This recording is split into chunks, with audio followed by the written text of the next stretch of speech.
ठीक है, इतना जरूर है कि हम इतना कर देंगे जो आपने सारी जिंदगी जिन बच्चों के लिए कमाया है ना, वो एहसान नहीं मानेंगे।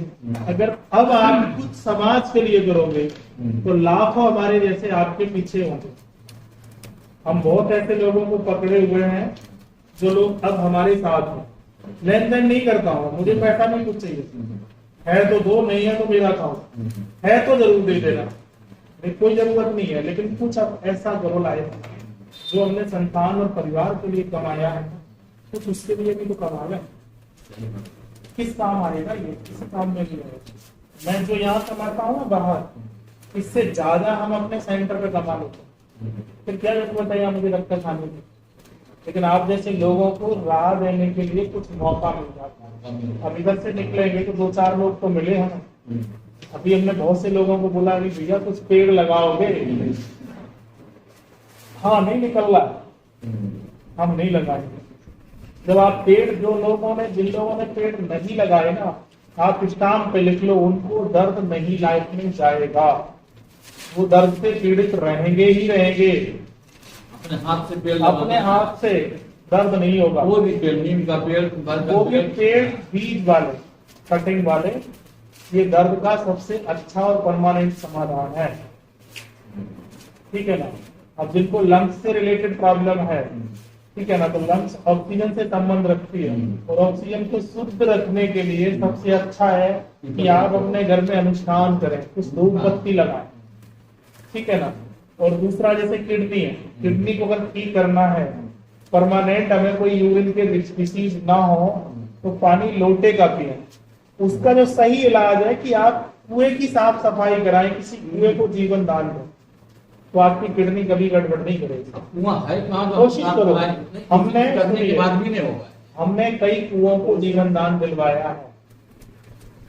हमारे यहाँ तो चापाकल तो खत्म हो। कोशिश करो, नल का पानी पियो। 220 के बाद हमको क्या पानी मिलता है। अभी देखो, हमने अकेले अपने जीवन में लगभग 2 से 3 हजार घरों में चक्की चलवा दी।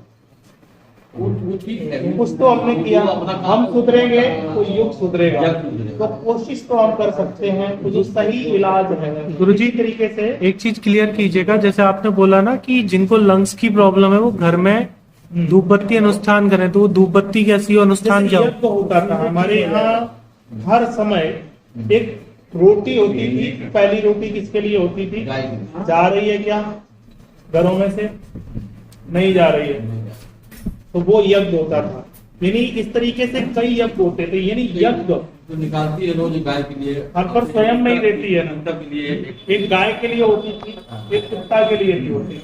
तो वो क्या रोटी जा रही है, और खुद जिंदगी के कुछ काम हमें खुद करने पड़ते हैं। तो एक रोटी स्वयं वो गृहिणी या उस घर का व्यक्ति गाय को खिलाए, और गाय को जब खिलाए तो गाय, जब आपको पता है कि आप अगर रोटी देना शुरू कर दोगे तो गाय स्वतः ही उस समय आपके घर पर आना आएगी। और गाय के बारे में बताया गया कि सात्विक श्रद्धा धेनु सुहाई, गाय के संपर्क में पास में रहने से आपका ऑक्सीजन लेवल यानी लंग्स मजबूत होता है। अमेरिका जैसे कई सारे देशों में लोग अपने ऑक्सीजन के लिए गौशालाओं में जाते हैं, लेकिन दुर्भाग्य है अमेरिका की गौशालाओं में देसी गायें आ रही हैं और यहाँ पर अमेरिकन गाय आ रही हैं, तो ये ऑक्सीजन ठीक नहीं करेंगे। तो ये यज्ञ है। इन यज्ञों के माध्यम से यानी वातावरण, जब आप गाय के पास रहो तो खुद एक आदत डालो, किसी देसी गाय को, जर्सी को नहीं, जर्सी को खिलाई तो पाप लगेगा, देसी गाय ही होना चाहिए। तो ये यज्ञ होना चाहिए। हमारे यहाँ जो परंपराएं थी ना, तो ऐसे ही कुत्ते की रोटी होती है, गाय की रोटी होती है, इन्हीं खाने से पहले।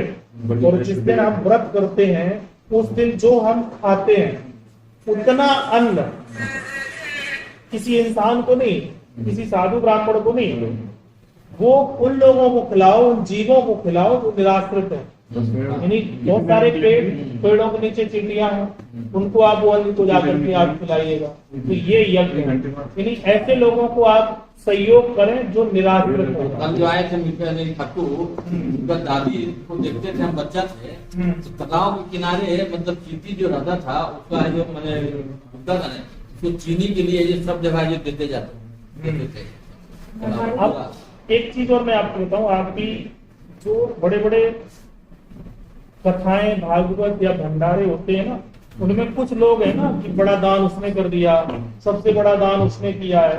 और आप देखना कि जितना बड़ा दान दाता है ना, उसके घर में एक ना एक मुर्दा जरूर मिलेगा आपको। या तो सीपी चाइल्ड है, या किसी को ब्रेन हेमरेज हो गया, या किसी को लकवा हो गया।